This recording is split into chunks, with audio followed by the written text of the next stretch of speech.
مين صاحي؟ ازيك يا شيخ ابراهيم؟ منور. صبحي. مين تاني؟ ايمان. كده انتوا شايفيننا كويس؟ مستر وائل الصوت بتاعه تمام. الكونكشن لطيفه جميله ظريفه. شكلكم حلو. يبقى ماشي. اهلا اهلا المدام بتتفرج علينا. نخلي بالنا برضه من الكلام، لو حد ناوي يجامل ولا حكومة. حاجه يركز عشان نعرف نروح البيت. نعرف نروح البيت، بس في سحور محتاجين.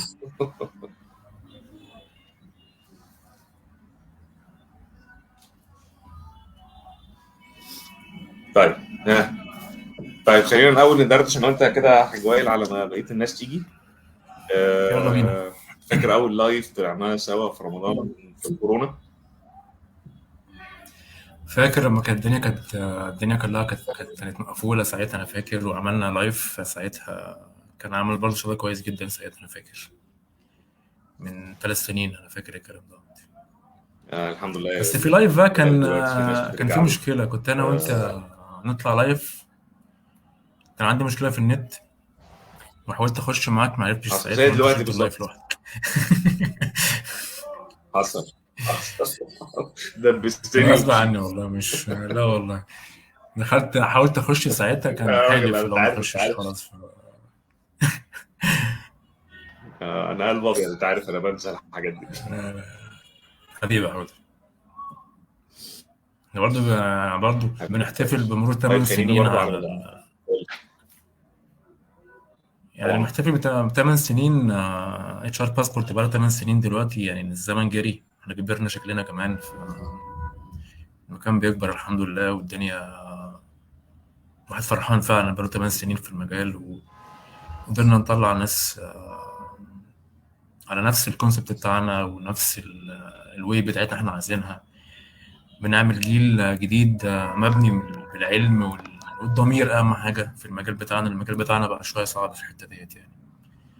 فيا رب كده دايما نكمل على خير، ودايما الناس تبقى واثقه فينا لدرجه كبيره يا محمود، يعني الحاجه دي حاجه قويه جدا وحاجه كويسه قوي، حاجه برضه مسؤوليه كبيره علينا احنا كمان كلنا.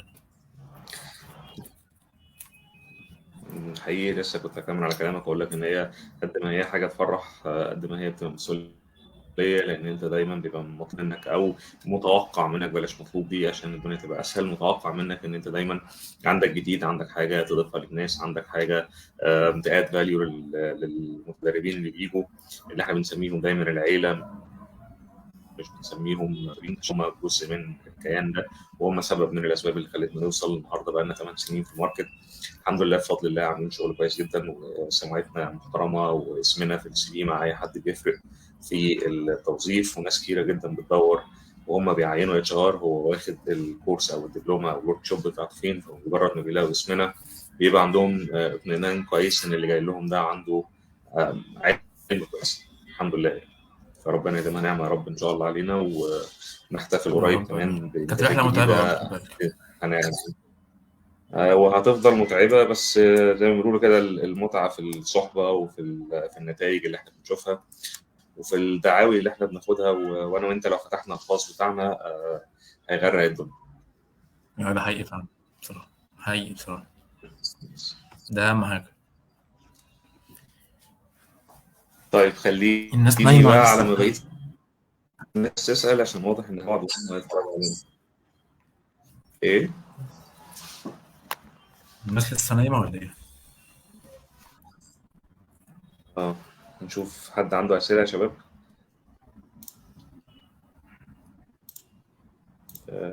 احنا ممكن نعمل حاجة لطيفة كمان، نعمل شير على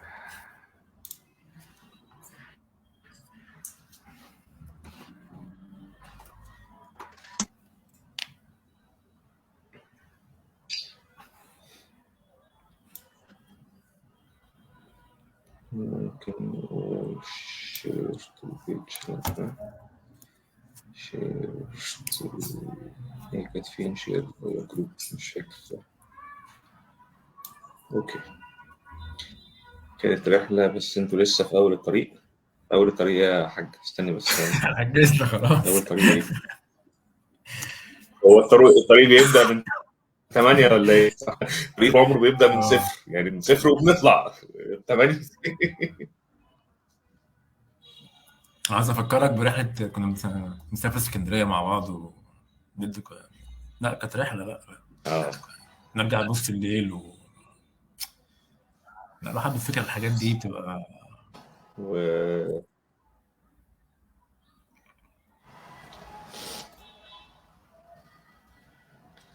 لله، الحمد لله، ربنا يكملنا دايما على خير، ونفضل دايما مكملين نعمل اقصى ما يمكن عشان نحاول نكون اثر ايجابي في حياه الاخرين.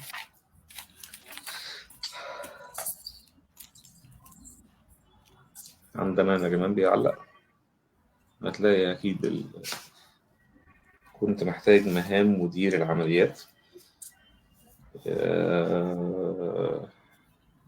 طب استنى كده نشوف الكومنتس هتيجي امتى. انا لسه بادئ يا حبيبتي. خلص ويجي. انا قلقان من الرساله دي، خد بالك. حاج احمد مصطفى داخل الطريق، طريق الحلال اهو. صح، طريق الحلال يا استاذ احمد والله، وانت واحد من الناس اللي رصفت لا معانا تحيه الطريق ده. طبعا طبعا، استاذ احمد يعني من الناس انت كمان يا القناه جهاد، ربنا بصراحه. يكرمك يا رب. اجهز بقى عشان اللايف بتاعك قريب يا استاذ احمد. انا عارف انك هتقول سلام سلام سلام، ماشي. طيب محمد صبحي، كنت محتاج مهام مدير العمليات. لو قصدك على الجوب ديسكريبشن بتاعته يا محمد، يعني يفضل دايما ان انت تعملها جوه الشركه، انك تعمل جوب اناليسيس للوظيفه دي في المكان، وتاخد الجوب ديسكريبشن فعليا من الشركه عندك، احسن ما تاخدها منقوله من حاجه عشان تبقى واقعيه او فعليه. ولو محتاج ريفرنس معين او شكل ما تبص عليه، ممكن تبعت لنا بس على رسائل، وان شاء الله نحاول نساعدك على قد ما نقدر. ازيك يا هاجر؟ ربنا يخليك يا رب، وتقدروا دايما تدعوا لنا.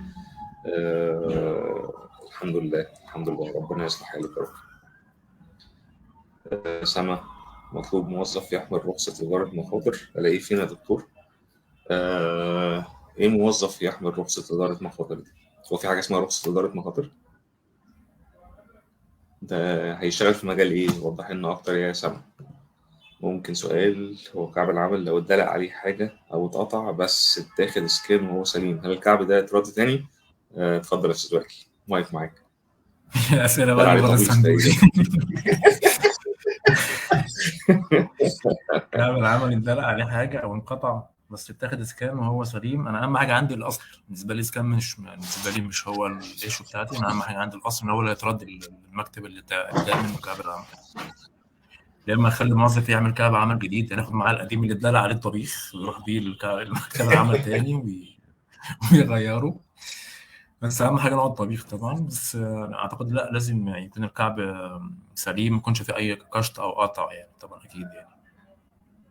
ده هيخليكي آمن يا سارة.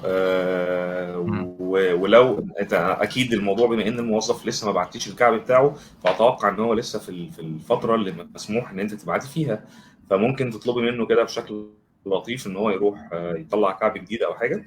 كده كده ما فيهوش تكاليف او حاجه، وممكن كمان يطلعه على النت عشان بس تبقي في سيف سايد، ان كيس ان حد فتح الكعب ولقاه مش مظبوط، ما يعملكيش مشكله على الفاضي.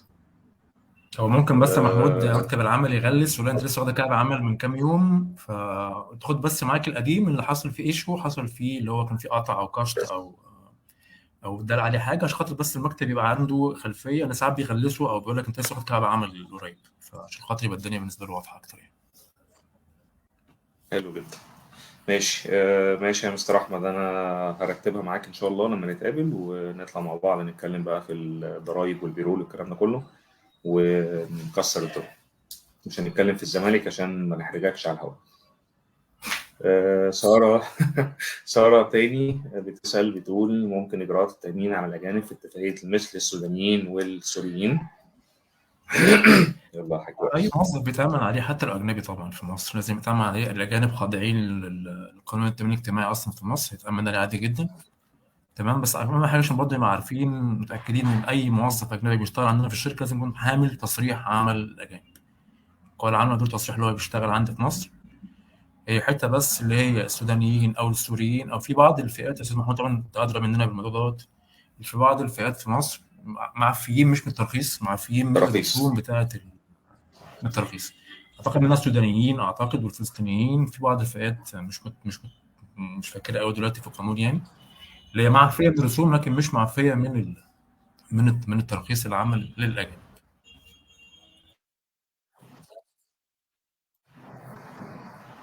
الاجراءات يا ساره هي الاجراءات بتاعه المصريين. الفكره بس ان هو معهوش بطاقه ولا الفيش ولا الحاجات دي كلها، فبنحط صوره الباسبور بتاعه، واكيد يكون معاه اقامه عشان يبقى قاعد بشكل قانوني. مالي، معلش يا سما وضحي لي اكتر عشان احاول اساعدك. حبيبي يا اسلام، وانت كمان وحشتنا. شكرا يا مستر مايكل، ربنا يوفقك. في بتسأل العقد بيتكتب فيه المرتب الشامل ولا التأمين؟ هو وائل هنا ولا هيطلع كالعادة من اللي حصل في 2020 وهطلع أنا في اللايف لوحدي؟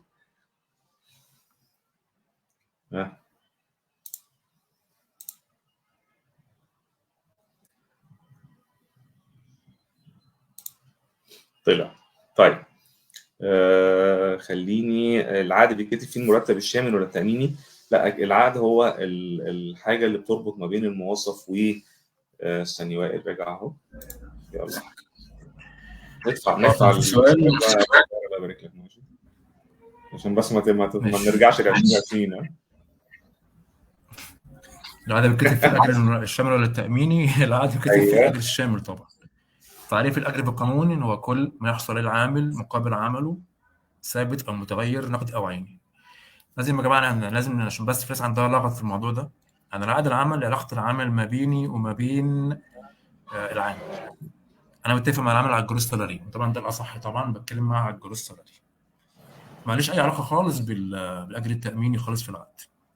ساعات كده طب بلاحظ الناس بتكتب اساسي كذا متغير كذا، ماليش دعوه بالكلام ده كله. انا كل الاجر بالنسبه لي هو الاجر الشامل. بالنسبه لي الاجر الشامل اللي هو بشتغل عليه اصلا يعني كله. اللي من خلاله طبعا في استماره بنجيب واحد الاجر بقى التأمين. بتاعتنا يا محمود. بقول لك اللي من خلاله بنجيب الاجر التأمين اللي في استمارة واحد. بالظبط كده. لكن انا عندي في سين واحد في 3 خانات، في اجر شامل واجر تامين اللي يخص التامينات، في حاجه اسمها اجر اساسي اللي هو بيخص اعانه الطوارئ بالظبط كده.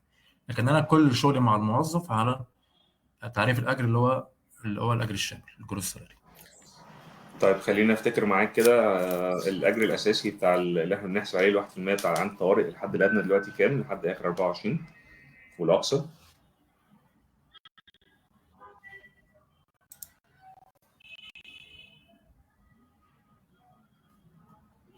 الصوت بيقطع محمود.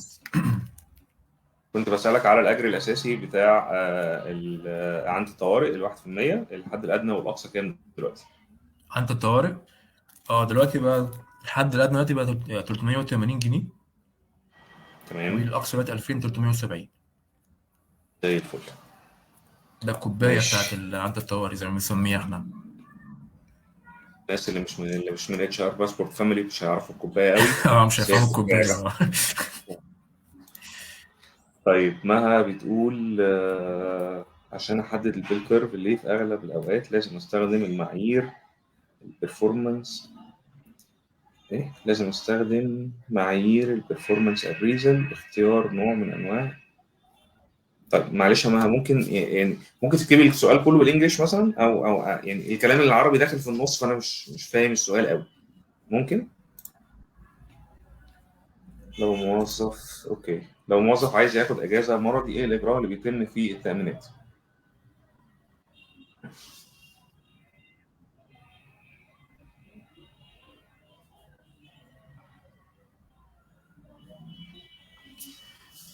الموظف عايز ياخد اجازه مرضيه لازم يكون اول عيان، لازم يكون تعبان، يكون مريض عنده مرض يمنعه عن اداء العمل. تمام. ايا كان اتفقنا مع بعض، اي موظف في منشاه صناعيه او منشاه غير صناعيه بياخد تعويض اجره من التامينات الاجتماعيه. اصلا دي ماده 76. يبقى اي موظف مريض بياخد تعويض اجره من التامينات عن ايام العمل اللي ما اشتغلش فيه. الحاله بس بتبقى زياده شويه في ماده 54 قانون العمل اللي هي المنشات الصناعيه. صاحب العمل بيليه برضه حسبه مع موظف في المرضي، بس صاحب العمل بيخش يكمل مع التامينات الفرق ما بين اللي بياخده من التامينات والاجر الشامل بتاعه في العقد. ممكن برضه يا استاذ محمود نعمل بعد كده سيشن كامله، لان الموضوع كبير جدا وموضوع مهم جدا، موضوع المرضي وده ممكن بقى الناس اللي مهتمه بيه اكتر بقى يعني ممكن نجوينوا معانا بقى في التأمينات ان شاء الله في الورك شوب اللي احنا هننزلها ان شاء الله بعد العيد في شهر 5 ان شاء الله، اللي الايفنت بتاعها نزل امبارح. يعني المره دي يس. في شويه كده لخبطه في الموضوع، لكن لما ملي اي حد عايز ياخد تعويض اجره من كمرضي بياخد تعويض اجره من التأمينات، سواء منشأة صناعيه او منشأة غير صناعيه. الماده 54 بتقول للمنشآت الصناعيه بس بيزيد عليها من صاحب العمل بيخش يكمل مع التأمينات لو في فرق بين الشامل والتأمين. انا فاكر الشيت اللي اللي انت وريتهولي كان فيه شويه تفاصيل كده ومحتاجه حسبه معينه، فنحاول نظبطها كده. لو ما عرفناش يبقى ان شاء الله هتكون موجوده في الورك شوب بتاعه التأمينات اللي هتبدا بعد العيد ان بالظبط شاء الله. ان شاء الله. اشكرك يا مستر عمرو، ربنا يخليك. لا رجع تاني يا فيبي اهو. رغده ربنا يكرمك، انت كمان منوره. انا موجود. ولا يهمك، مفيش مشكله، حتى لو هو بيرسونال خلينا يعني لو تتابعينا لحد النهايه بس ان شاء الله. في الاخر كده ممكن نبتدي بس نجمع الاسئله اللي الناس محتاجه تفكر فيها ونعمل لها لايف لوحدها تاني عادي، مفيش مشكله خالص. شرفتينا انا. هتمتحن الام بي امتى ولا انت في سنه كام دلوقتي؟ طيب احمد طارق، اشكركم على المعلومات، ربنا يخليك يا احمد، احمد طارق ربنا يخليك. ومبروك على التخرج 82. طيب محمود بيقول الحد الادنى والحد الاقصى للاجر الاساسي كام؟ احنا لسه مجاوبين على السؤال ده، كان لانها برضه 380. ممكن نقولها تاني، الحد الادنى بس 380 والاقصى 2370، وده اللي بيتحسب عليه عند الطوارئ لو الشركه فيها 30 موظف فاكثر. احلم بس يا استاذ محمود هتلاقي الاجابه وصلت، احلم بس. يا مريان ازيك؟ اخبار الاستاذ مهند ايه؟ يا رب دايما تكونوا بخير. لو موظف رفض انه يتامن عليه لانه مؤمن عليه تبع نقابه، ينفع قانوني ان اعمل له عقد استشاري؟ مفيش موظف يرفض يتامن عليه لان التامين ده نظام قانون اجباري. يعني عندنا محمود في التامينات 4 فئات من التامين الاجتماعي. عندنا في عاملين لدى الغير، وعندنا عمال اصحاب اعمال، وعندنا عاملين بالخارج، وعندنا عماله غير منتظمه. انا عندي نوعين من التامين او الفئات التامين عليهم اجباري، اللي هم لدى الغير واصحاب الاعمال.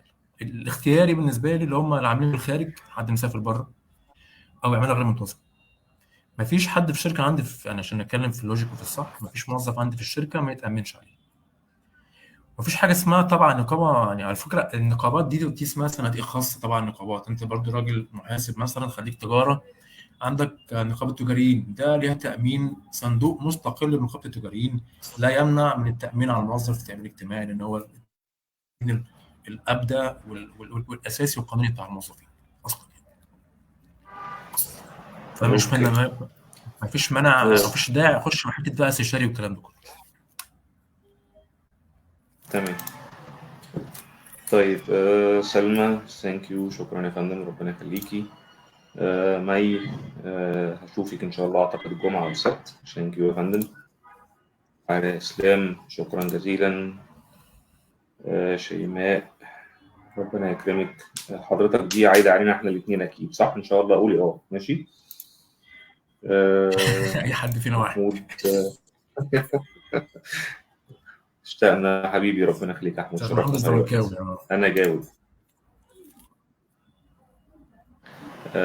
شيماء قالت يتحول للجنه الطبيه ويتم الكشف عليه، اعتقد قصدك على اجابه السؤال المرضي. ماشي. عبد المعطي حبيبي كل سنه وانت طيب، ومبسوط ان انت دخلت معانا. مها سمير ايوه كده، ايوه كده. ماشي انا بس هاخد السؤال بتاعك اعمل له ستار بس عشان نحاول نجاوب لو في وقت في النهايه، او كده كده ان شاء الله هيكون في لايف تاني هنتكلم فيه على البرفورمانس والكي بي ايز وحاجات كتيره كده، بس هناخدهم سنه سنه، وقلنا نبدا بالاكثر جدلا واحتياجا. فهوعدك ان شاء الله هرد على السؤال ده. احمد سلامه اهل اسكندريه الكرام والاستاذ عمرو النجار شكرا جزيلا يا فندم.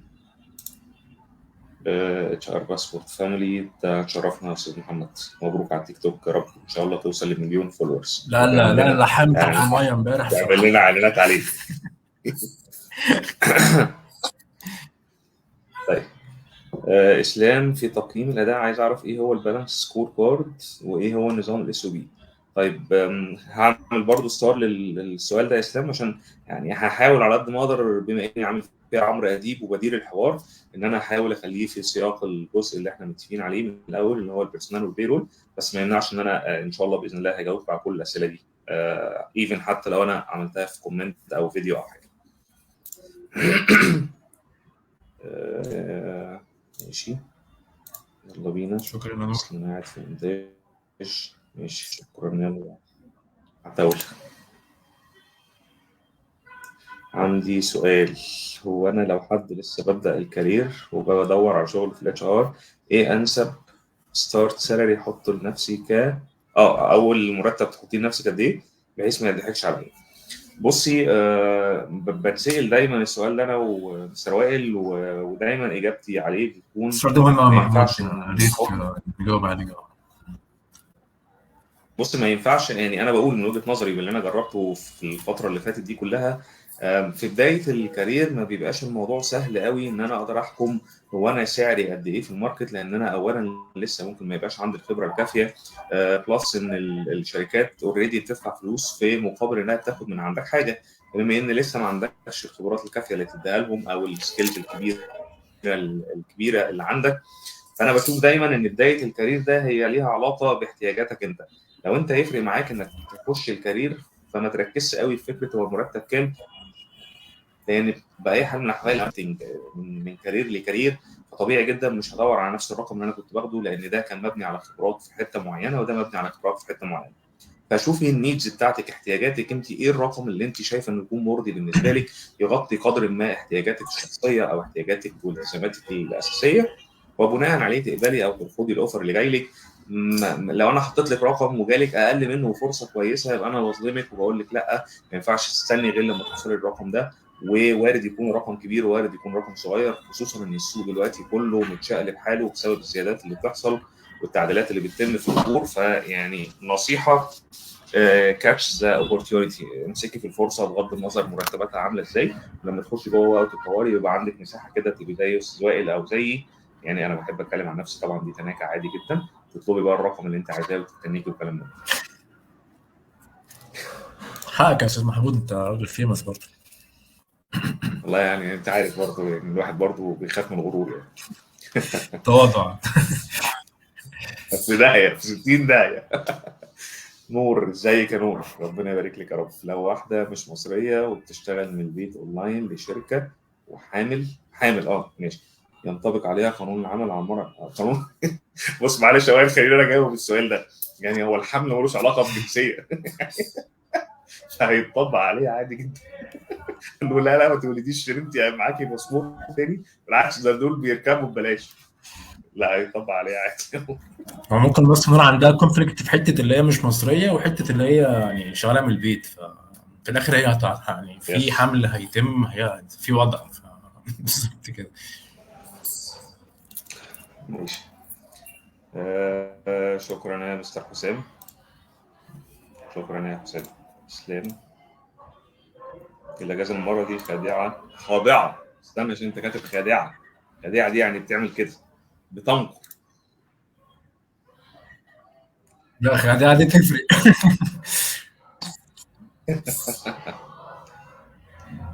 طيب ايه رايك نخلي السؤال ده لما يجي اللايف بتاع مستر احمد مصطفى، عشان هو لعبته حته الضرايب دي، عشان يبقى كل حاجه في مكانها. ماشي، اعمل له برضه ستار عشان ما ننساوش. يا هشام، بقالنا كتير ما شفناكش، يا رب تكون بخير. شكرا يا مريم. هشام ازاي اسوي هنشوفه الاجر اكيد في في التأمينات ان شاء الله. اتمنى. هشام برضه انت عارف بيحب يلعب في انا حته كنت تانيه، بستنى. فمش عارف هيجي. استنى هنشوف. ماشي هنشوف. طيب بولا بيسأل ازاي اسوي الاجر في سين 2. يعني ايه اسوي الاجر؟ انا برضو مش يعني بقولها مش انا يعني كنت اسوي اسال الاجر نفس بمعنى ايه؟ السؤال بس قلت استناك يعني دلوقتي. واني اجر كمان ان في اجرين، في شامل وفي تاميني في السنه اتنين. وفي كمان علاوه سنويه، فانت قصدك ايه؟ وفي كمان رفع بالظبط الحد الادنى والحد الاقصى. يعني خليك مور سبيسيفيك يا بولا وهنجاوبك ان شاء الله. طيب مصطفى كامل، ازيك يا مصطفى؟ اخبار فريده ايه؟ صح، مش مصطفى اللي بتاع العقوق، هو تقريبا 73. نسبة الموظفين 5%، بيكون عددهم قد إيه لو قوة الشركة 260 موظف؟ الموظفين بيكون عددهم قد ايه لو شركه؟ يعني بكل بساطه انت عندك 260 اضربهم 5%. طب لو طلع كسور يا مستر وائل، يعني بكل لو طلع بساطه مثلا 260 في 5% اتناشر. هتديك رقم انت اللي ده محتاج تعينه عندك في الشركه. لو عندك فرق كسور تجبر اللي فوق مش اللي تحت. ايوه كنت لسه سألك.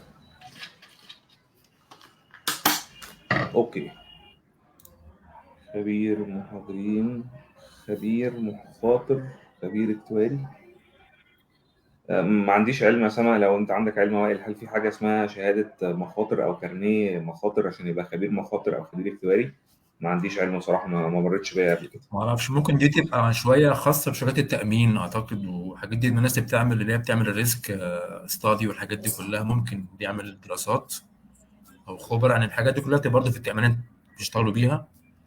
فاعتقد دي تبقى اكتر او ميل اكتر في حته التامينات والمخاطر والريسك والحاجات دي اعتقد يعني. ممكن نسال لها برضه. يا مستر يسري، منور اللايف يا حبيبي، ويا رب دايما تكون بخير ومتابعك في تطور. ربنا يصلح حالك يا رب ان شاء الله وتكون في احسن حال. يا يمنى ميرسي، شفت الهلس اللي على الجروب؟ عندكم شامبو؟ يا ديشا تسلم لي يا حبيبي، منور الدنيا. شكرا يا مها.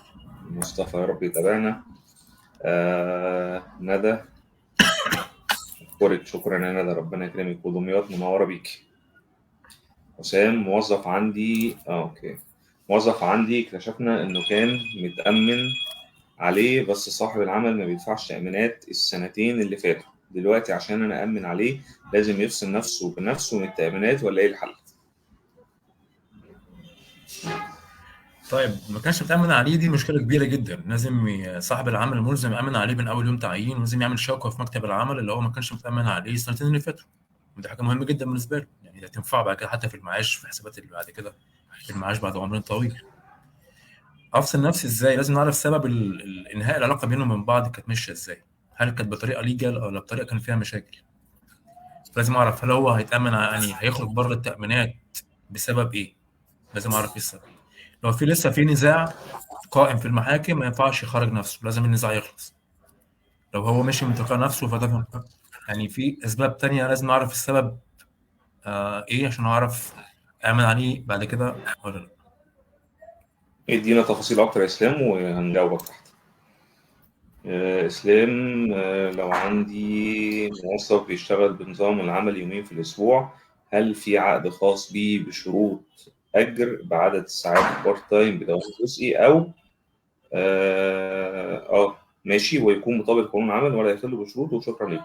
هل في عقد يا وائل للبارت تايم او للناس اللي بتشتغل مش دوام كلي يعني، ولا لا؟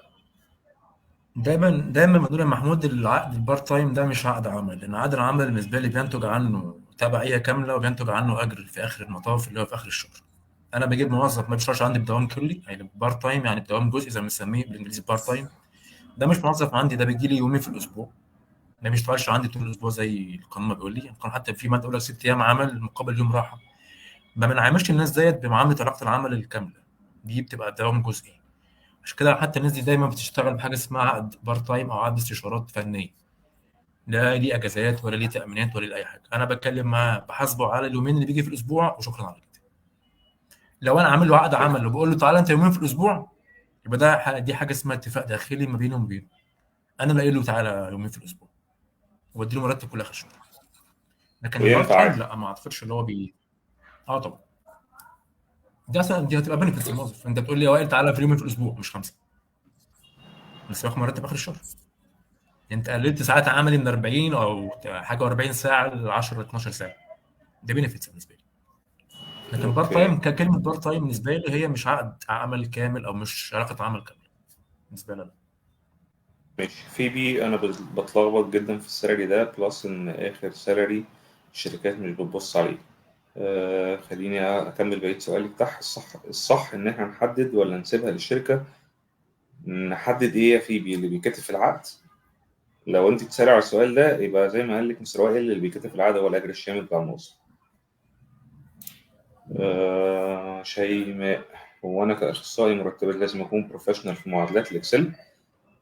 يعني خليني اجاوب السؤال ده وائل بعد اذنك.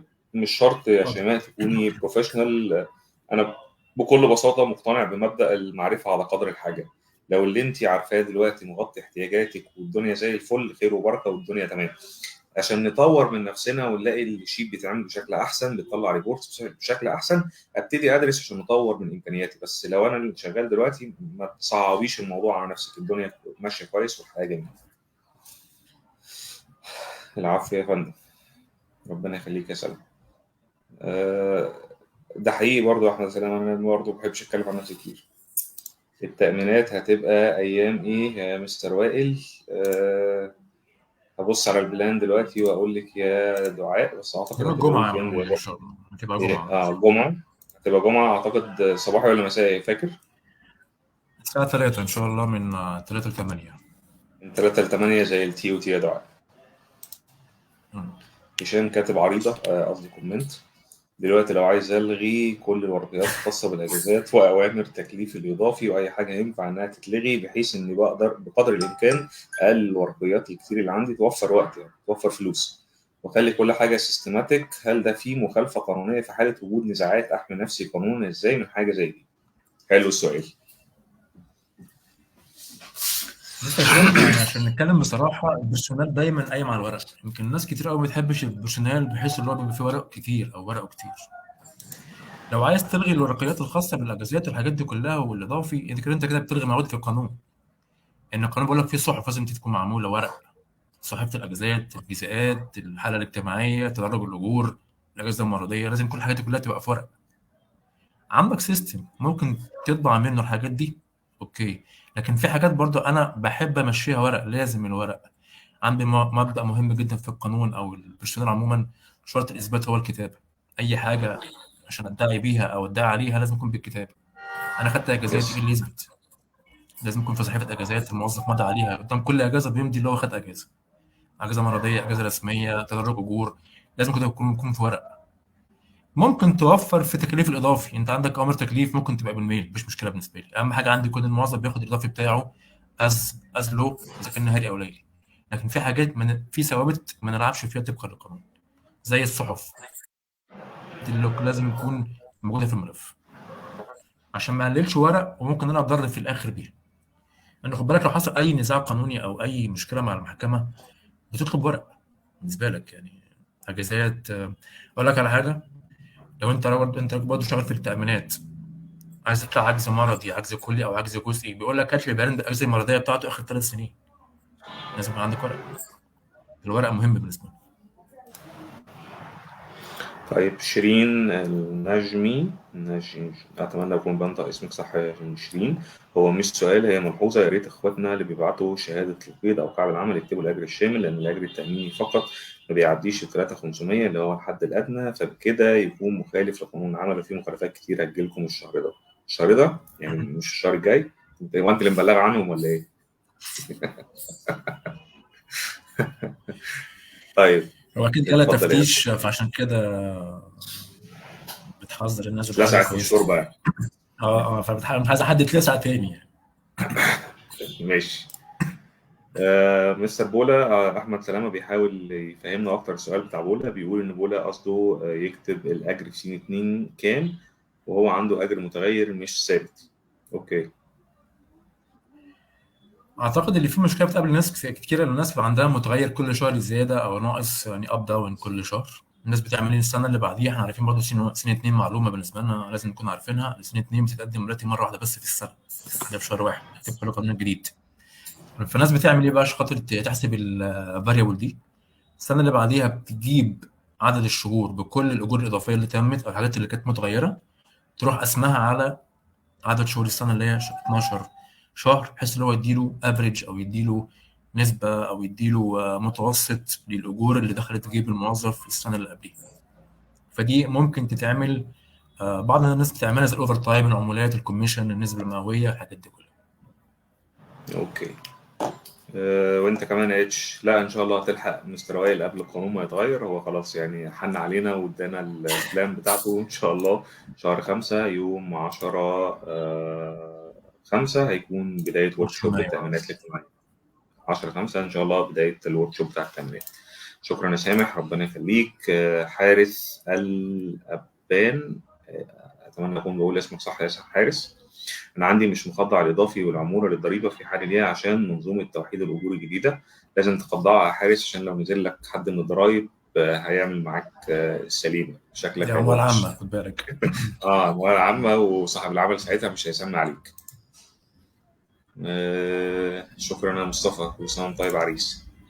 شيماء، هل في اختبارات تحديد مستوى؟ يعني لو انا عايز اعرف مستواي في سوق العمل اقدر احدد مستواي ازاي؟ بصي، بشوف ان الاختبارات دي ممكن تعمليها انت بنفسك، انك تروحي تعملي ابلاي على الوظائف اللي بتشوفيها مناسبه للي انت بتعمليه دلوقتي، او اعلى كاتيجوري سن لو ينفع تتقبلي فيها طبعا، وتروحي الانترفيو تشوفي بنفسك انت وصلت لانهي مستوى. ويمكن يعني بسبب سؤالك ده هفكر في حاجه كده ليها علاقه عندنا في اتش ار باسبورت، ممكن نعمل ده ازاي. سلمى، مساء الخير يا دكاترة، منورين الدنيا. شكرا يا سلمى. لو موظف اشتغل يوم 7 يناير وكان يوم جمعة، ده بيتحسب أجازة رسمية ولا أسبوعية؟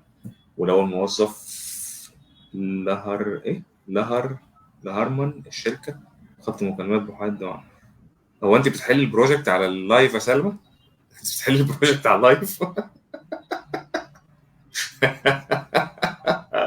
تردش يا بس، رد على الجزء الأولاني بس. لو الموظف اشتغل يوم 7 يناير وطلع يوم 7 يناير ده يوم جمعة.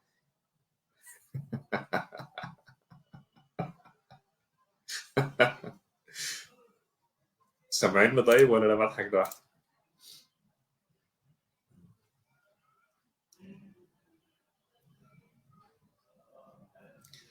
طيب على ما يجي مستر وائل، السؤال ده كان في البروجكت، هروح ابص على البروجكت بتاعك والله يسلمك.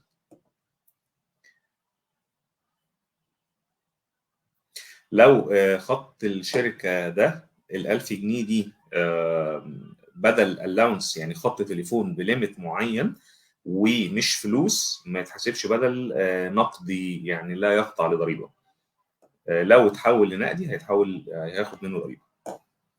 ماشي. يرجع بس مستر وائل واخليه يرد عليكي في السؤال بتاع 7 يناير ده. في قصدك السؤال المتوقع في المقابله، حط الرقم اللي انت عايزاه، او لو انت عارفه الشركه دي بتدي رينج قد ايه لو سائله او حاجه، او لو عايز رقم محدد حطيه. وفي النهايه كده جاي الاتش ار المفروض ان هو عنده باكج معينه او بادجت معينه، على اساسها هيبتدي يقول لك اه او لا. ماشي. مستر وائل رجع لنا. السؤال كان بيقول يا وائل 7 يناير جه يوم جمعه، يعوض الموظف لو اشتغلوا اجازه رسميه ولا اسبوعيه؟ يعني يومين فلوس ولا يوم فلوس ويوم راحه بدري؟ لا، دايما بقولها لو الاجازه الاسبوعيه الرسميه جت على الاسبوعيه بطبق الاجازه الاسبوعيه. هي الاصل في عشان الاخر، هي الاصل الاصل. الجمعه. بالظبط. بالظبط، وحتى السبع المشارع يناير لو هي اللي حب جت على يفرق بين الجمعه. الاثنين بالظبط، يعني اللي حب يفرق بين الاثنين انا بتكلم لازم الموظف يريح. هو في الاخر دي اسمها راحه اسبوعيه بعد انا حرمته منها، فلازم يريح بمكان يوم عمل بيوم راحه ويوم بدل نقد بالنسبه لي. لا، البيرسونال سوري الانشورنس ورك شوب هتبقى لوحدها يا دعاء، مش هتبقى جوه الجمعة. هاجر، عندي الموظفين الاداريين ما كانوش ماضيين عقود عمل ولا مكملين اوراق التعيين، انا همضيهم عقود وطلبت باقي الاوراق، لكن ازاي اورط عقود العمل؟ ممكن امضي عقود بتواريخ جديده بس هم متامن عليهم في الشركه بتاريخ قديم. اوكي، يعني الناس دي متامن عليها اوريدي بس ما عندهمش عقود وما كانوش جايبين ورقهم، فدلوقتي طلبت منهم يجيبوا الورق، وهيجيبوا طبعا كعب العمل وهتمضيهم عقود، صح كده؟ اعتقد ان ده السؤال. دي مشكله طبعا كتير كبيره بالنسبه لك يا هاجر. احنا دايما بنقول في 3 تواريخ في الملف ما ينفعش يختلفوا عن بعض: تاريخ العقد وتاريخ الكعب وتاريخ سين واحد التأمينات. لو أي حاجة فيهم اختلفت يبقى عندي مشكلة. حتى لو عملت لهم عقود جديدة بالنسبة لك أنت كده يعني بتنكري علاقتك بيهم في الفترة اللي فاتت. أيا كان عندك مشكلة اللي أنت شغلت ناس من غير عقود عمل، شغلت ناس اللي أنا كده عامل لك زي ما قال لك مشكلتك فيه. شغلت ناس من غير عقود عمل، أو شغلت ناس كمان قبل ما يخشوا ما جابوش ورقة تعيين كامل، فأنت ما دخلتيهم يشتغلوا من غير أي عقود ولا ورقة تعيين. بالنسبة لي عندك فيها تبقى كده في مشكلة كبيرة بالنسبة لي. في حلول، بس في حلول شمال، أنا آسف في اللفظ أنا ما بحبش أقولها، مش عادتنا يعني إن إحنا نعملها يعني أو نقولها عامة. اعتقد دي شركه امن. لو الاجازات على سيستم اودو والموظف بيدخل بنفسه يكتب الاجازات، المدير بيقبل ده كمان غلط يا دكتور ولا لا؟ بص انا واحد من الناس عندي سيستم في شركتي، انا عندي ممكن اقدم اجازتي على الابلكيشن، تروح للمدير يوافق عليها. بس ده برضه لا يمنع للموظف لازم يمضي على صحيفه الاجازات رسميا، يمضيته اللي هو خد الاجازه دي رسميا. لازم نعرف يا جماعه الحكومه عندنا في مصر او مكاتب العمل اللي هي تعترف شويه بالسيستم بتاعنا او بالحاجات اللي هي الالكترونيك. لازم يكون امضه الموظف موجوده على الورق، اعتراف صريح من الموظف اللي هو خد اجازات. دي صحيفه الاجازات. خدي صحيفه الاجازات في اخر السنه وحطي بالظبط. فيها الاجازات بتاعته كلها، او اطبعي من السيستم تقرير كده واعمليه على صحيفه الاجازات ومضيه عليها، وبكده خلاص الدنيا زي الفل. بالظبط. حارس، انا لسه رايح شركه جديده وعندي مشكله في تجديد عقود العاملين، تقريبا مفيش واحد جدد عقده من ساعه ما اتعين في الشركه. معنى الكلام ده ان العقود اتحولت لعقود مفتوحه. مظبوط، مبروك يا حارس. مظبوط. لا، لا يوجد حلول للاسف. مبروك يا حارس، يعني حاول تقنعهم ان هم يمضوا، لو ما مضوش ما فيهاش حل. صح. أه. بس فاهم صاحب العمل ان انت جيت لقيت المشكله دي عشان ما تشيلهاش انت. طيب لو حبيت امضي الموظف على الصحيفه في نهايه السنه، يعني ورقه واحده فيها كل الاجازات اللي خدها، بدل ما يمضي ورقه منفصله تبقى ورقه واحده وخلاص. انا هنا بتكلم على الاجازات الاعتيادي بس، المرض طبعا لازم ورقه، بتكلم على الرصيد السنوي بس. ماشي. عشان خاطر ساعات برضه محمود او هشام الموضوع ساعات بيبقى مرهق شويه للناس، الاتش ار كل شويه موظف ياخد اجازه مضيه. لو عندي بقى 100 200 موظف في الشركه فانا مش هخلص. فاحنا ممكن اخر السنه بنيجي نعمل كل موظف بيمضي على الاجازه اللي خدها، سواء سنوي او اعتيادي او عارضه او حتى مرضي. برضه على فكره المرضي مش معنى اللي هو جاب لي اجازات مرضيه سيك ليف اللي هو ما يمضيش على ورقه صحيفه الاجازات، لازم برضه يمضي على صحيفه الاجازات المرضيه اللي هو خد الاجازه المرضيه من فتره من الى. لازم يكون فرق. عادي، عشان ممكن تعمل كل الصحف في النهايه وتمضي عليها مره واحده، مفيش مشكله. شيرين، فعلا تفتيش وبيتصل بأصحاب الأعمال كتير عشان نتلاقى موضوع المحاضر، فساعدونا بقى، الله يبارك لكم. أشكرك، شكرا يا شيرين. هو فعلا حصل لك تفتيش، ماشي. الورك شوب دي بالذات أنا معزوم عليها، أكيد مش هتاخد مني فلوس، لا خالص. النت قطع. هناخد منك شنط رمضان. هناخد منك شنط رمضان. ماشي ماشي يا سلمى، ديك خدت إجابة السؤال، روحي قوليها بقى لبقية الناس، عشان كلنا نستفيد، وإن شاء الله أنا هي دي أغير كانت في البروجكت. المشروع، بس انا اصلا ما اعرفش. لا أنا عارف، أنا عارف. طيب انا عارفه قصدي احضر الاثنين ازاي. رتبي اولوياتك بقى. اشكرك يا مستر عمرو. هنرتب مع بعض ان شاء الله في يوم نطلع انا وانت سوا من اسكندريه. شكرا يا سلمى. طيب ايه، مين تاني عنده اسئله؟ والله كويس، الساعه تقريبا بقالنا 48 دقيقه، انا ما حسيتش بالوقت خالص.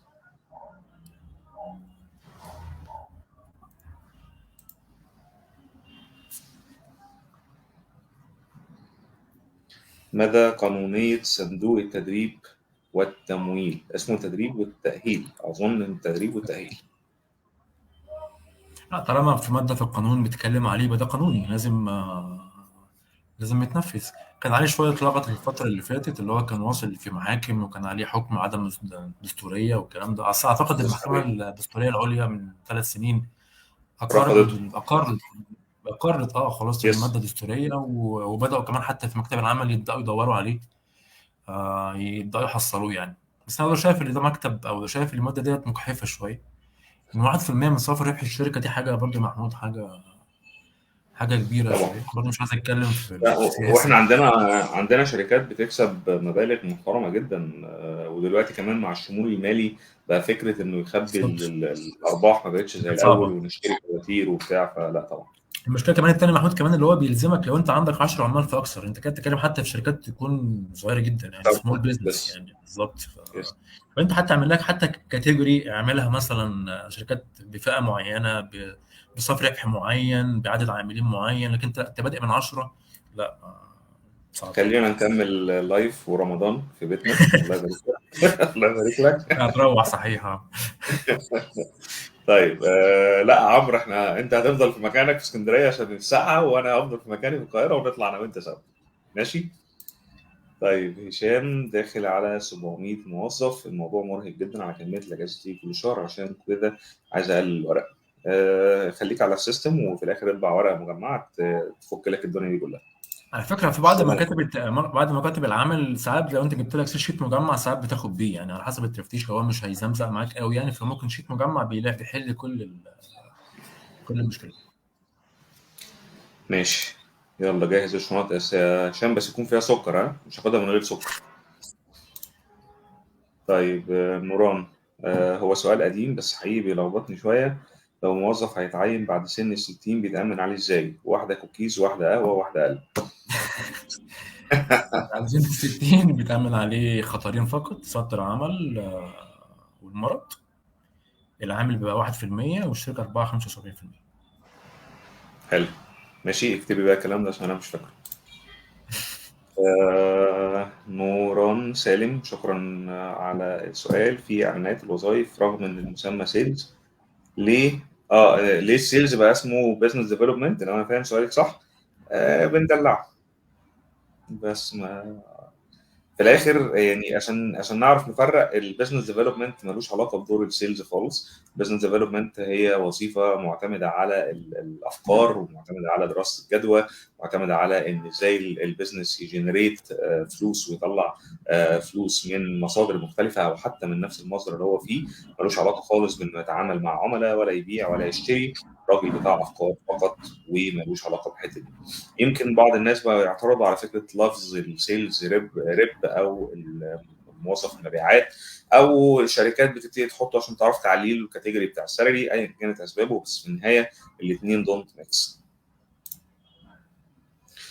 بيطلب منك الصحيفه بس. طب خلاص يا عم هشام، عايز إيه تاني؟ تعبنا معاك ليه؟ اديله الصحيفه. متعب يا شيخ.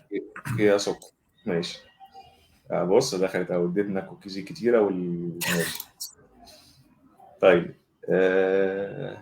ايه زي الاتش ار، زي الاتش ار، الجمله مش عارف اقراها. الشعار بقى زي الكونسلتنت. اوكي، ماشي، زي الكونسلتنت وبزنس بارتنر و ما الا اسماء، يعني خلي الناس تفرح يا عم عمرو، يعني ده سيبها. المسمى الجديد دلوقتي للاتش ار بيس بارتنر او الاتش ار بي بي دلوقتي، اللي هو بقى اكتر شيوعا يعني في المجال يعني.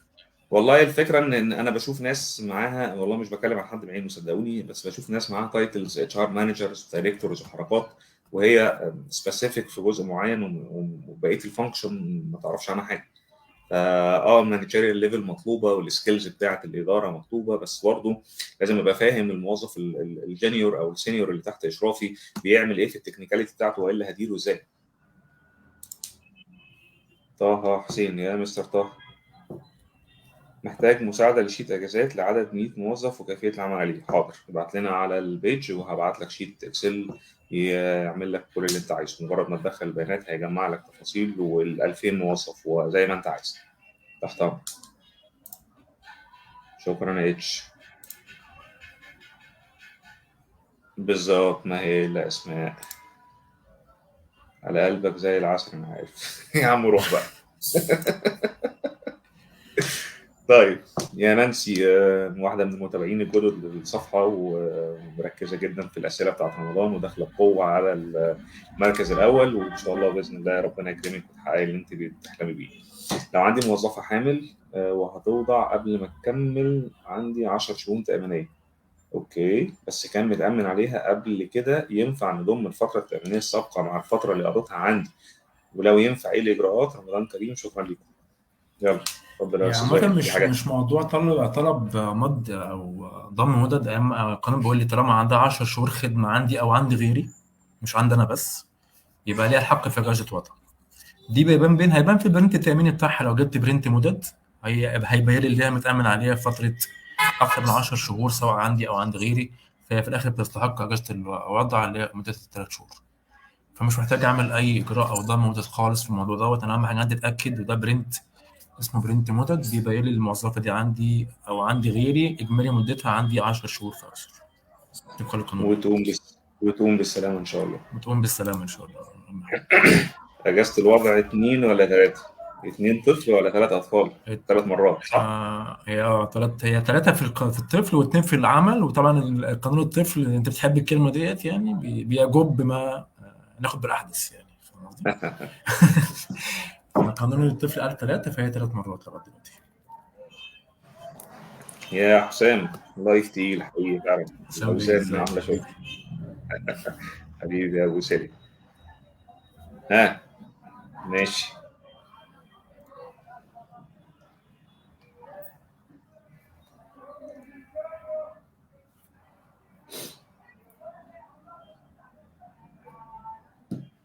ماشي، مين عنده تاني؟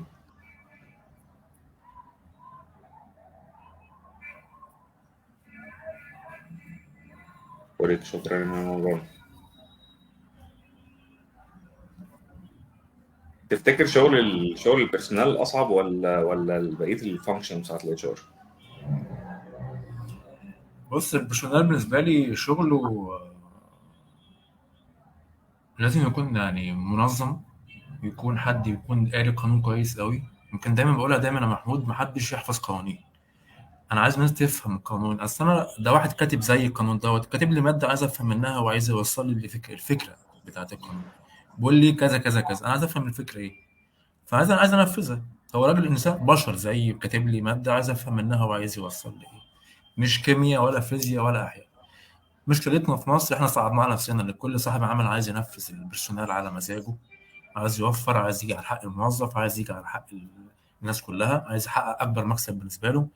فللاسف الاسيومنج بتاعنا في الاتش ار بيرسونال مش بيتنفذ ب 90% صح في مصر، 10% بس اللي بينفذوه. انا اشهد اللي بينفذ صح في مصر البيرسونال فئتين: بتوع السياحه، انت عارف كويس جدا الموضوع ده، والاجانب. الاجانب عندهم ميزه كويسه قوي، لما بيشتغلوا في مصر بيحترموا قانون البلد اللي بيشتغلوا في خلالها يعني. عشان برضه انا شركتي برضه شركه انجليزيه، الناس عندي بتحترم جدا القانون المصري، لازم تنفذه. تأمينات، قانون عمل، قانون طفل، خدمة عسكرية، كل لازم يتطبق. ضرائب لازم يتطبق بصورة صح.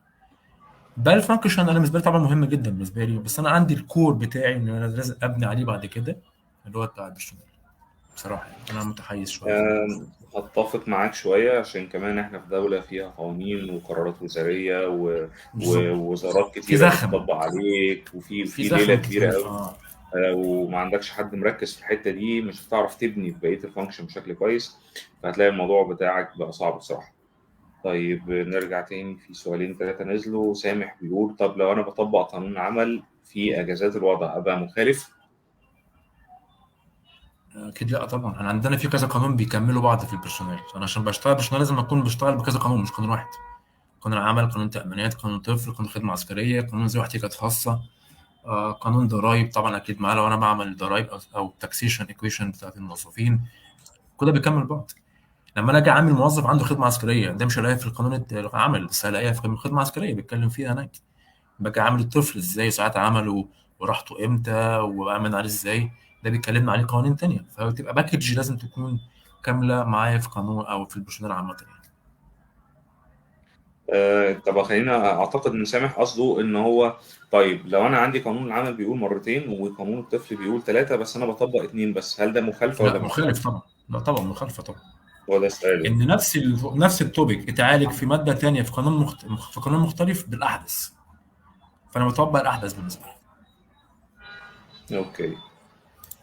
شكرا يا يحيى وانت طيب. شكرا يا عمر، انت جيت فوق ولا لسه؟ شكرا يا نانسي، ربنا يكرمك.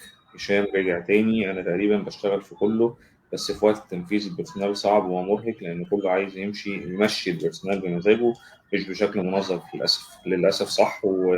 واولهم بيبقى صاحب العمل في الغالب عشان البوست. لسه يعني امبارح واحده من الشركات اللي بشتغل معاهم في الكونسلتيشن لسه يعني عايزين ميتنج ضروري عشان ازاي نشوف حل الموضوع التأمينات ده، لان مش هينفع نمشي قانوني كده، الدنيا الكوست بقى عالي قوي. لسه ما ردتش عليه. بس هو السؤال يا محمود، هم ليه مش عايزين يمشوا قانوني؟ كوست رقم واحد، كوست. طب انا بتكلم معاك في حاجه تانية، انت لما الموظف يحصل له حاجه انا هشيل من عليك كتأمينات اجتماعيه. يعني هو بيحسبها بمبدأ يعني يحييني النهارده موتني بكره، ولما تحصل ربنا يسهل. وان شاء الله الف الف مبروك، فما انت عارف الناس. للاسف. ماشي. مؤمن السعيد، نسب التأمين على العمالة غير المنتظمة، وإيه هي اللجنة الخماسية، وهل مسؤول تكون العاملين من واجباته عمل شهادة مؤسسة للسيارات ولا لا؟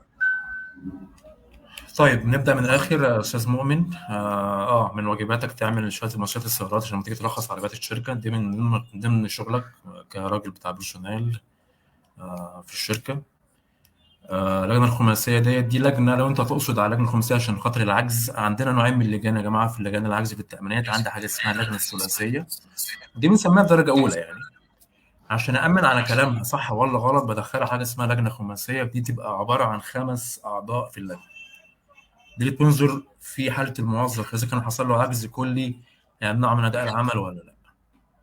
فدي هتبقى دي تبع التأمين الاجتماعي. ال5 أعضاء دولت عبارة عن مين؟ فيهم بقى مدير المنطقة التأمينية، طبيب الصحة المهنية، في حد يبقى ممثل عن القوى العاملة، في واحد ممثل عن صاحب العمل، في واحد ممثل عن النقابة، بيقعدوا مع بعض يشوفوا حالة الموظف هل هيقدر يكمل شغل ولا لا. دي اسمها لجنة الخماسية أو لجنة العجز عموما يعني. الغير منتظمة كعمالة نسبة التأمين بتاعتها بتبقى عبارة عن أعتقد اللهم أتذكر، اللهم صل على سيدنا محمد، الموظف اللي عمل غير منتظم بيتحمل 13% كعامل، و12% بتتحملها الخزانة العامة للدولة. انه اصلا هنا ملوش صاحب عمل، دي عماله غير منتظمه، شغال مع نفسه، عمال ترحيل بص، وبايعين جرايد ومساحين، الحاجات دي كلها اسمها عمال عمل غير منتظم.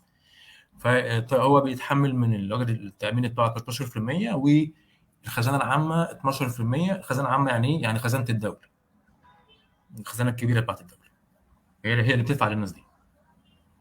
طيب خليني أضيف حتة صغيرة كده في الجزء الأخير من السؤال. ممكن يكون من مهامك الأساسية إن أنت تطلع شهادات المؤسسة للسيارات، وفي بعض الشركات بسبب إن هي عندها أسطول عربيات كبير أو عدد كبير من العربيات فبتخلي الجزء ده مع حد متخصص في تراخيص فقط، فبيبقى الجوب ديسكريبشن بتاعتك هي اللي بتحكم هي هتبقى معاك ولا لأ، فما فيهاش 100% أو 100% لأ.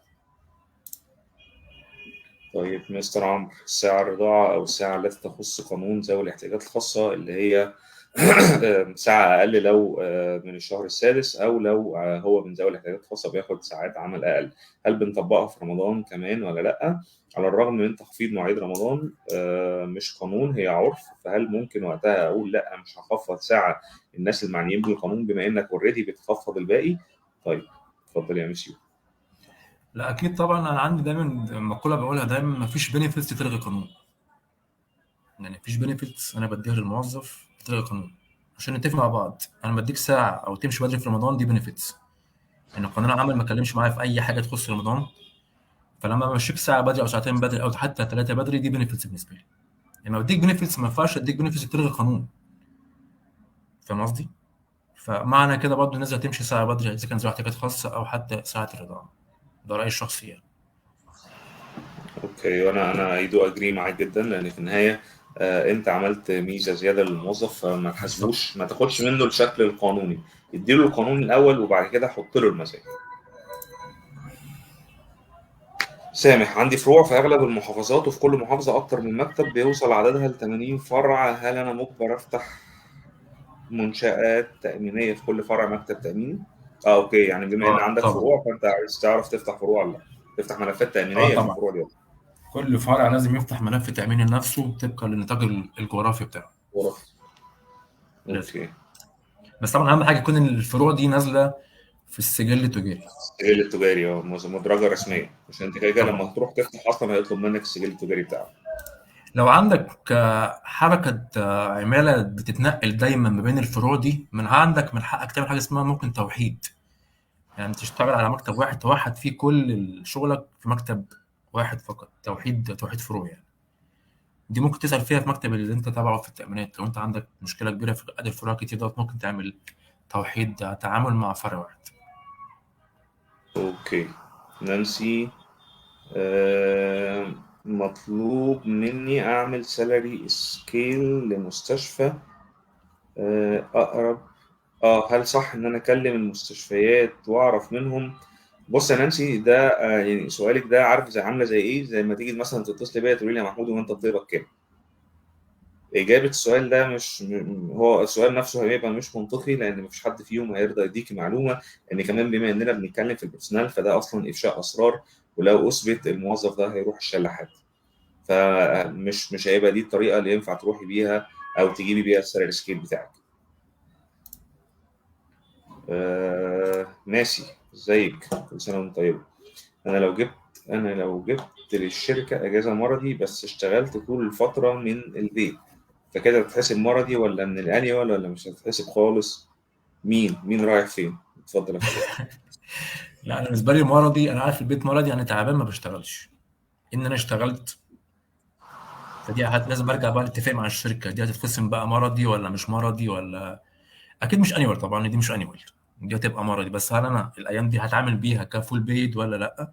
دي لازم اتفق مع الشركه. يا جماعه انا مريضه اهو في البيت، قاعده في البيت، اللابتوب على السرير وانا عيانه وشغاله، هل هاخد فلوس فول بيد ولا لا؟ ترجع الاتفاق بيني وبين الشركه. هكمل على سؤال ماشي وهسأل سؤال في نفس الحتة. لو أنا موظف النهاردة وعندي بالانس وبقالي فترة ما بستهلكوش وجبت أجازة مرضي زي ما حصل مع ماشي كده، والاتش ار قال لي خلاص إحنا مش هنعتبرها مرضي وهناخدها لك من الأنيوال عشان نستهلكه ونخلص، هل ده حق الاتش ار ولا هو لا لازم أنا اللي أختار ولا إيه اللي هيحصل؟ الماده 54 بتقول لي يجوز ان انا احول الاجازه المرضيه لاجازه سنويه، وده دي ماده 54 قانون عمل. بس لازم يكون هو اللي كويس. يطلب يا محمود، يعني انت هو ده برضه سؤالي مش بقى، لازم هل الموظف لازم اللي هيطلب ولا أنا كشركة لا أقدر انا أجبره على ده؟ ما اقدرش اجبره على كده، لازم هو يطلب بطلب رسمي وكتابي ان انا يا استاذ محمود بعد اذنك حول لي المرض بتاعي السيك ده لثانوي، انا مش محتاجه فحوله لي لكذا سبب. هتعمل لي تفتيش مكتب العمل، لازم يبقى قايل له برضه اللوج بتاع الاجازه ديت، انا خدت ازاي اجازه، يعني عندنا حاجه اسمها صحه الاجازات اصلا. يس. فلازم يكون بناء على طلب الموظف مش على طلب الاتش. زي الفل. مي، هل يحق لمدير الإدارة عدم تجديد عقد الموظف بالرغم من كفاءة الموظف لمجرد خلاف فقط؟ وإزاي يقدر الموظف يعترض؟ ماشي. اه من حقه ما يجددش طبعا، حتى لو الموظف شاطر جدا من حقه، دي علاقه تعاقديه، انا مش عايز اجدد معاك العقد. تمام، عقد العمل ماده 104 ينتهي بانتهاء مدته، لا اجدد لا ما اجددش. وما ينفعش طبعا، ما ينفعش اعترض طالما في فرق بين كلمه انهاء وانتهاء. انتهاء يعني العقد صح. خلص، لكن انهاء انا هو بنهي اوريدي حاجه قبل ماضي. ميعادها.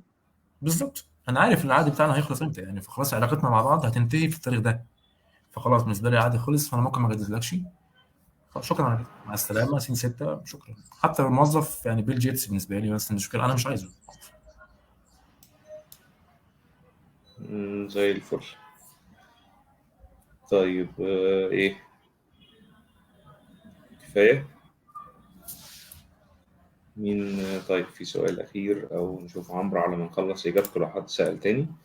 استكمالا للسؤال بخصوص تخفيض ساعات العمل للرضاعة أو قانون 10، بما إنك قلت في آخر إجاباتك جملة رأيي الشخصي، لو الشركة رفضت وقالت لا مش هنخفض ساعة أقل، إحنا كده كده قلنا ساعات العمل هي، هل الرفض ده هيبقى عليه مشكلة قانونية ولا لا؟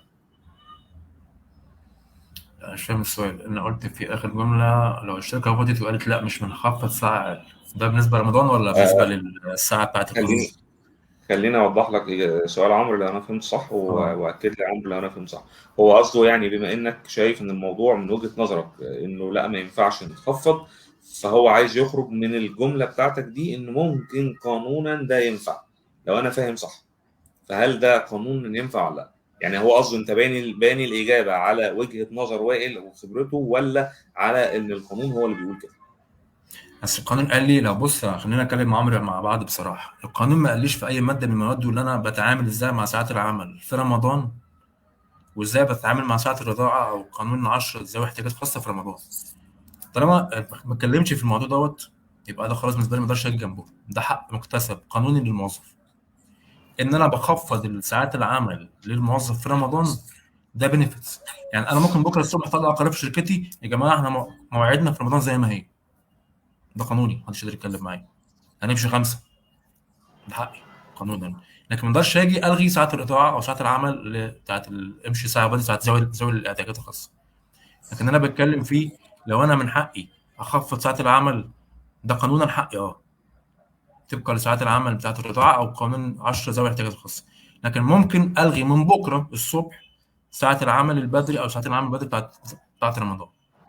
ده بالنسبة لنا. أنا بقول لك البينفيتس ما ودي تلغيش قانون، القانون ثابت بالنسبة لنا. وده اللي انا عايز اكد عليه برضو، لان احنا اوقات كتيره الناس بتيجي في وقت قبل بدايه رمضان دايما بيبقوا مستنيين يعرفوا الشركات هتنزل ساعات العمل قد ايه، واوقات بيوصل الموضوع ان هم يعني بيظنوا بشكل او اخر ان ده حق قانوني وان انا الشركه لازم تقلل لي ساعات العمل في رمضان.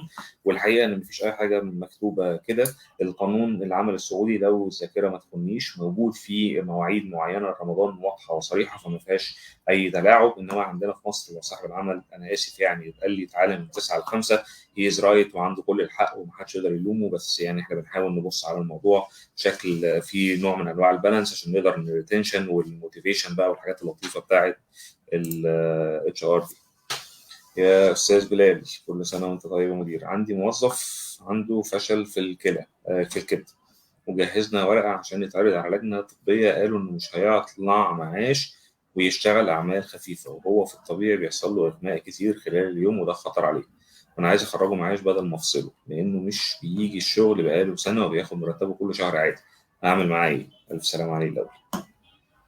أعتقد يا بلال برضو أنا برضو الذاكرة ما تخنيش، أنت ممكن الموظف يعترض أو يطعن على قرار اللجنة ديت خلال 60 يوم من تاريخ القرار بتاعها. معاه 60 يوم يطعن على هذا القرار اللي هو القرار دوت مش جنبه الصواب، فممكن يقول لهم يا جماعة الراجل دوت عنده تعبان وعنده كذا وكذا وكذا وكذا، فبيبدأ يقول لهم لا لازم تكشفوا عليه تاني عشان خاطر لما يخلص اللجنة ديت بيخش حاجة اسمها لجنة خماسية بتأكد العجز اللي عنده عشان يطلع له معاش.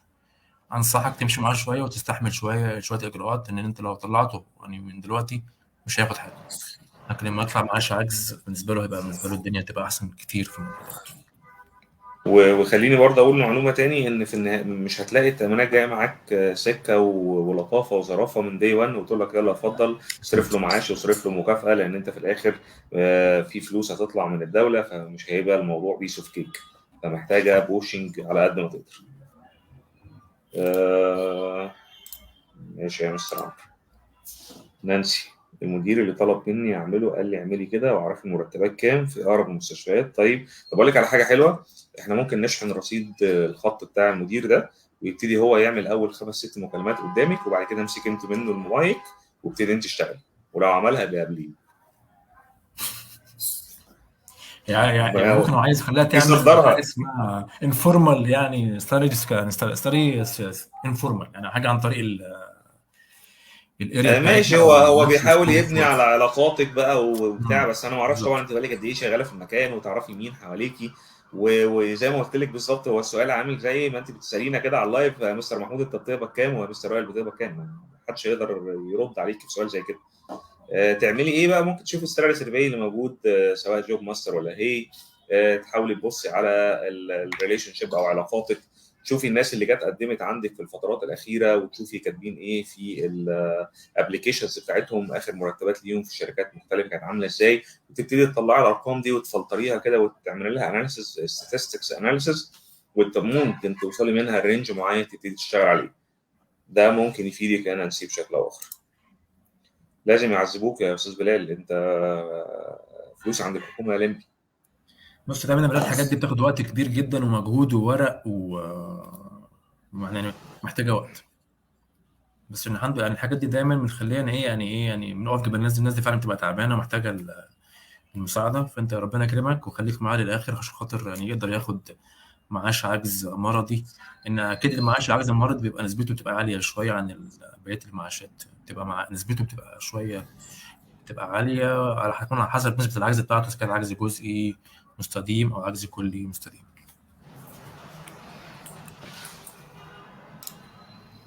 ممكن يعملوا زي ما كنت بتقول لنا على الفنادق، يعملوا جروبات واتساب للمستشفيات وتجمع داتا، بس هتاخد نتيجة بعد 6 شهور أو سنة. ده لو خدنا يعني فنادق هم مجبرين يعملوا كده عشان هم كلهم في ديستنيشن واحدة وكلهم في مركب واحدة، فكان الموضوع بيبقى فعلا النيد إن احنا نعمل كده. إنما المستشفيات ما أظنش إن الموضوع هيبقى بالسهولة دي. العفو يا ناس، تحت أمرك. طيب خلينا يعني نكتفي بهذا القدر لو تسمحوا، عشان الناس اللي عندها سحور وعشان لسه هروح المكتب بقى، العيال بيتفرجوا عليا في مستنياني. خليني اشكرك يا مستر وائل على اللايف حبيبي يا الجميل نور، ده. الله يخليك. كالعاده بتسري بالمعلومات، والله مش مجامله، انت عارفني بقول اللي حبيبي عندي مباشره. ويا رب تكونوا استفدتوا من اللايف، واي حد ما لحقناش نجاوب عليه او اجابات منكم هنجاوب عليها ان شاء الله باذنك يا رب. ان شاء الله هنطلع في لايفات تانية نتكلم في حاجات تانية. خلينا افكركم برضو ان احنا يوم 15/3 كملنا 8 سنين في الماركت، وكنا منزلين عروض لطيفه. لو حد فيكم مهتم بالادفانس دبلومه للمانجيريال ليفل في اتش ار، او الاتش ار دبلومه فروم سكراتش اونلاين او حضور او مكثف. كمان اللي عندنا ورك شوب التأمينات، البيرول، عندنا الاودي سيرتيفيكت، برنامج محترم جدا معمول قريب هيطلع بعد رمضان ان شاء الله لو اي حد فيكم. وعندنا طبعا التي او تي اللي بنخرج منها محاضرين يكون عندهم مستقبل بشكل كويس في المجال او بره المجال، هيبقى محاضر بشكل عام. ابعتوا لنا على البيج عشان تعرفوا العروض وتلحقوها قبل ما تخلص. واللي ما حضرش تأمينات مع وائل فاتوا كتير، فالنصيحة حاولوا تلحقوا مكان عشان العدد محدود، لان الموضوع اصلا يجيب الضغط والسكر وكل حاجه ما نعرفش استحمله ازاي. بقالنا قد ايه عشان نطلع الورك شوب دي؟ بقالنا اعتقد بسيطه من 2020 كتير. من وقت القانون ما طلع. صعب، الموضوع صعب. الموضوع صعب، واحنا يعني مشاغل الحياه، وفي نفس الوقت احنا مش بنستعجل على حاجه عشان ما تطلعش نهايه، تطلع مستويه محترمه، عشان احنا في النهايه بيفرق معانا اللي احنا بنقدمه للناس، فلازم نقدم لهم حاجه نظيفه. شكرا ليكم، ويا رب دايما في احسن حال، وربنا تقبل منا الصيام والقيام وكل حاجه ودعائنا. مسيحيين ومسلمين بتصوم مع بعض، ربنا ان شاء الله باذن الله يجمعنا دايما على خير، واشوفكم دايما على خير، والسلام عليكم. شكرا يا استاذ محمود، شكرا يا حبيبي. باي باي يا شباب.